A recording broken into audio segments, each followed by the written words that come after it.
Wow. So news just came out that President Biden has just officially dropped out of the race. And so I wanted to do a quick little video in order to talk about the astrology surrounding this. This caps off just a crazy week with the Mars Uranus conjunction that took place in Taurus and just a string of events that I've talked about on the podcast over the past week or so surrounding that explosive and very disruptive alignment of those two planets in the sky. So today in particular, this event took place and this announcement came out where Biden said he would not seek re-election. He was going to step back while still retaining the presidency. And he endorsed Kamala Harris, his vice president, as the potential candidate to run against Donald Trump in November. So today, of course, is the day of a full moon that just took place in Capricorn, conjunct Pluto. And we talked about this full moon as being pretty tense on the last forecast. And it's interesting because we were talking about it also partially in terms of how Pluto in Aquarius was opposing the natal Pluto placement of the entire generation of people that are the baby boomers who were born with Pluto in Leo in the 1940s. And some of the concepts that we talked about, I think, in that forecast were about letting go and sometimes a tendency to want to hold on to things for longer than you should. But then the Pluto and Leo generation having to go through this process of finally letting go and releasing control or releasing power over things during the course of this transit. And this is an incredibly striking manifestation of that. So other things going on, Mars just moved into Gemini late last night, and I had an inkling that this was going to be a major tone shift. So I put a tweet out about that last night, kind of alerting people that this is going to be a major tone shift because this is the first step in moving into the next chapter after the Mars-Uranus conjunction of the past week, but also even the past 2 months, basically, that Mars has been transiting through Taurus and building up to that conjunction through a sign-based conjunction. So Mars moving into Gemini is a major tone shift. I also put out a tweet saying that Mars in Gemini was unburdened by what has been. Because I had an inkling because Kamala Harris has Gemini rising, so Mars is going into her rising sign as of last night, and that would be a major, not just tone shift, but also shift for her personally, as well as sort of a funny joke, just because that's one of her sayings. But I think from now on, I'm gonna state all of my predictions in like cryptic Nostradamus-like statements like that going forward. I think might be fun for the remainder of this election season. Let me know what you think in the comments. So Mars moving into Gemini is a tone shift. It sets up the build-up basically to a series of configurations that are really going to culminate in the middle of August, as we've talked about in the year ahead forecast and on recent forecast episodes, where it's like, now that Mars has moved into Gemini, it's going to build up to a square with Saturn. It's going to build up to a conjunction with Jupiter in Gemini. Venus is going to swoop in, and Venus is going to form a T-square with all of that. And even each of those planets individually are going to be forming configurations, like transiting Jupiter is going to be squaring Saturn in the middle of the month for the first time. So there's a lot of tense, conflicting energy, and all of that just happens to culminate right around the time of the Democratic National Convention, which is scheduled to take place from August 18th to August 22nd. And of course, it will culminate on the 22nd with the nominee giving a speech at that time and accepting the nomination. So we've been talking about that as a really tense set of combinations for months, and now I think we can see why, as there's going to be questions initially about whether there's a challenger to Harris, whether the Democrats have an open convention. There's going to be questions about who her vice presidential pick is, and a number of things like that. So it's interesting that we'll be watching in real time, seeing Harris have Mars transiting through her first house, but she has a night chart, so it's a bit more constructive of a Mars transit. You'll still get some of the significations of like conflict and having to fight for something that just comes with Mars naturally. But Mars also comes with leadership significations and having to step up, having to be decisive, and having to take action and start doing and saying a lot of things very rapidly. That's kind of the energy of Gemini, is the pace of things is just going to speed up really, really briskly at this point, really quickly. There's going to be a lot more chatter. Events are going to move more quickly. There's going to be more verbal conflicts, which is going to be interesting to watch because it's not just Mars going into Gemini, but we're also moving into a Mercury retrograde that's going to start at the beginning of August and is going to go through until just after the Democratic convention is over, when Mercury stations direct. So there's going to be some classic Mercury retrograde things like miscommunication, technical snafus, having to go back and revise things from the past, misunderstandings and different things like that will all come up, especially intensely in the first week or two of August at the very beginning of that retrograde. So that is interesting. This Mars ingressed into Biden's 7th house, and so it's going to conjoin his descendant and conjoin his Saturn there, as well as square his 10th house. So that was part of the reason why I knew that would be a tone shift for him, just because both of them, it's not just Harris, but also Biden, have mutable signs rising. So whenever a planet goes into a mutable sign, it becomes more prominent as it goes into one of their angular houses. So other things going on. One of the things that's curious about this that now I'm interested in is I had always focused on, going back to last December when we did our year ahead forecast, the Pisces eclipse. Speaking of the mutable rising signs that Biden and Harris both have, I was really focused on the Pisces eclipse that's going to occur in mid-September, because that eclipse is going to take place in Harris's 10th house of career and reputation, and overall life direction, and in Biden's 4th house, which represents the home, the family, the living situation, but also represents endings and sometimes things coming to an end. So I had always thought that would look like a transit that was going to elevate Harris suddenly, potentially over Biden. So now it's kind of curious that this has happened earlier. But one of the scenarios that I'm thinking about right now is, Biden is still the president and has retained the presidency and said he's going to finish out his term. But Harris will just be the nominee or is going to be the one that he's endorsing to run for the presidency. So one of the things then that's a little concerning about for me in terms of that Pisces eclipse is it could imply that something else happens which elevates Harris even further, while Biden reaches the end of something, like the end potentially of some career ending or bringing something to a close at that time.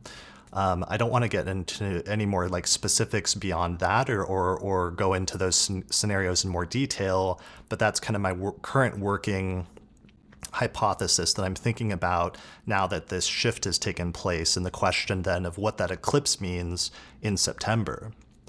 So we'll revisit that, I think, in the future. Other things, this is important, this shift that just took place today, I think, because I think a lot of astrologers have issued predictions over the past 6 months or maybe over the past year, but many of them were probably paying most of their attention to Trump's chart and to Biden's chart. And they were probably seeing that Biden's chart didn't look as good for the election at the end of 2024. So one of the curious things now is if some of those astrologers need to go back and relook at their predictions based on the fact that the primary candidates for the presidency have changed. And so now they need to do the math and the sort of astrological calculus based on comparing Trump's chart to Harris's chart in order to see which one looks more prominent or looks like they might win the presidency in November. So I think it'll be interesting to see some of the discussions that happen as a result of that, as astrologers kind of go back to the drawing board and anticipate that. So that's one thing. Other things going on, the Mars-Uranus conjunction which just happened this past week in late Taurus, actually happened on her Jupiter, which is at 24 degrees of Taurus in her 12th house. So I thought that was interesting because on the one hand, Jupiter rules her 10th house of career, but on the other hand, Jupiter also rules her 7th house of partnership. And I think that's interesting because what happened on the conjunction is that literally her partner, she's the vice president to President Biden, her business partner, got sick with COVID unexpectedly and had this unexpected illness. As I talked about in a previous video, the Mars-Uranus conjunction took place in his 6th house of illness. So having the Mars-Uranus conjunction take place on her Jupiter, which is a major sudden unexpected career change for her, with it ruling her 10th house as a result of a disruption to her running mate, basically, which is the 7th house. I thought that was a really fascinating manifestation of that transit, and it just continues to show you how the Mars-Uranus conjunction was really most important for people who had planets placed right there towards the end of the sign of Taurus. So interesting additional manifestation of that. Other things, let's see. Biden's health, one of the things that's happening right now is transiting Pluto is in early Aquarius, and it's coming back to square Biden's moon, which is at 0 degrees of Taurus. And of course, Mars now has just transited out of Biden's 6th house of illness, and it's moved into his 7th house of partnership, where it's opposing his ascendant. So there's still some potential health issues there. But one of the things I was thinking about is on the forecast over the past few years, when there was eclipses taking place in Taurus, we kept noting that sometimes he would have health issues around those times. Like one of the things was that he got COVID 2 years ago when Mars was transiting again through Taurus, his 6th house of illness, just like it is right now.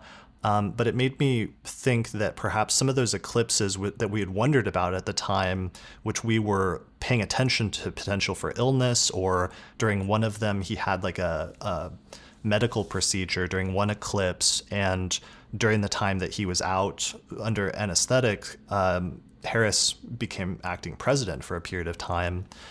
So it had me thinking more recently that some of the health decline might have been happening in concert with those eclipses over the past 2 years, but it just wasn't as sort of visible until recently, until that debate took place.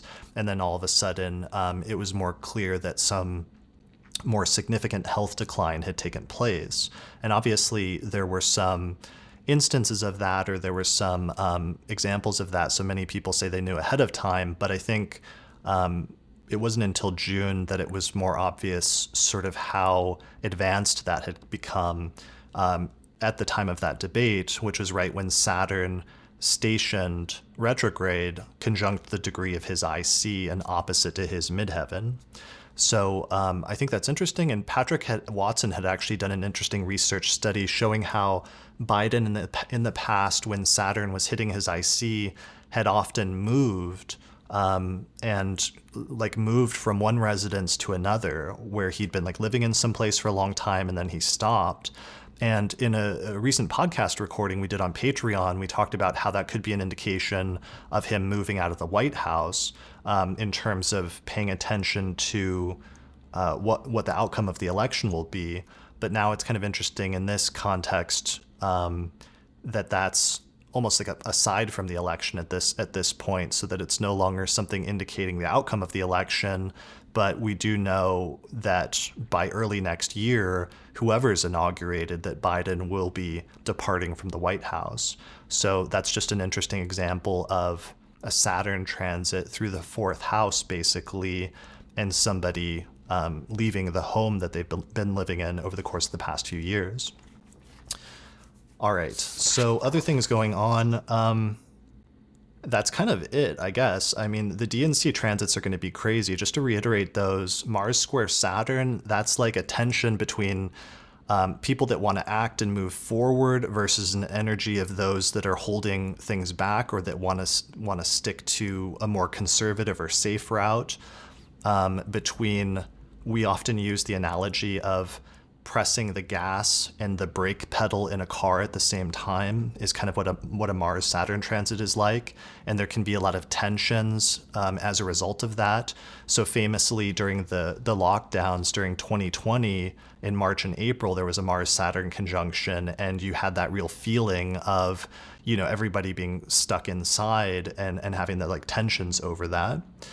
Other things in terms of alignments, there's the Mars-Jupiter conjunction is going to take place in Gemini, and that just sounds like attempts of rapid expansion and things moving very quickly, having lots of discussions, lots of social media posts, because Gemini is a sign of communication. And then what else? Jupiter versus Saturn, the first exact aspect of that taking place this month is really a huge tension between forces of like expansion versus forces of consolidation, and having a tension between, like I was saying, those that want to move forward and do something new versus those that want to stick with something old, and the two of those having to like battle it out and then come to some sort of compromise between the two of them. So that energy is pretty clear in terms of the archetype, and it will be really interesting to see how that plays out in terms of the Democrats and whatever this process is over the next few weeks between now and the time of the convention. But other than that, there's a lot of things to look at now. Astrologers need to look at Harris's chart, Trump's chart, Vance's chart, and whoever Harris's running mate ends up being, and to see what they think about the outcome of the election. So I think all the astrologers will be having those discussions very intensely from this point forward, doing the research and talking about it. Right now, Austin and I are preparing for the August month ahead forecast episode, which is the big monthly forecast episode we do at the end of each month. And we have that scheduled now for the very last day of the month, for July 31st. We're going to record that in front of a live audience of patrons. So if you want to join us for the live recording, be sure to sign up through my page on Patreon at patreon.com/astrologypodcast. And then you can join us in the live webinar for that recording. But otherwise, I will release that recording as soon as I can, probably the following day on August 1st, in order to give people a more detailed preview of what the astrology looks like for next month and some of the new types of craziness that are in store for us over the next few weeks. All right, so I think that's it. Let me know what you think in the comments. What transits are you looking at in terms of Harris's chart, in terms of the DNC and what's going to happen next month? Let me know your thoughts in the comments. And other than that, thanks for watching, and I'll see you again next time.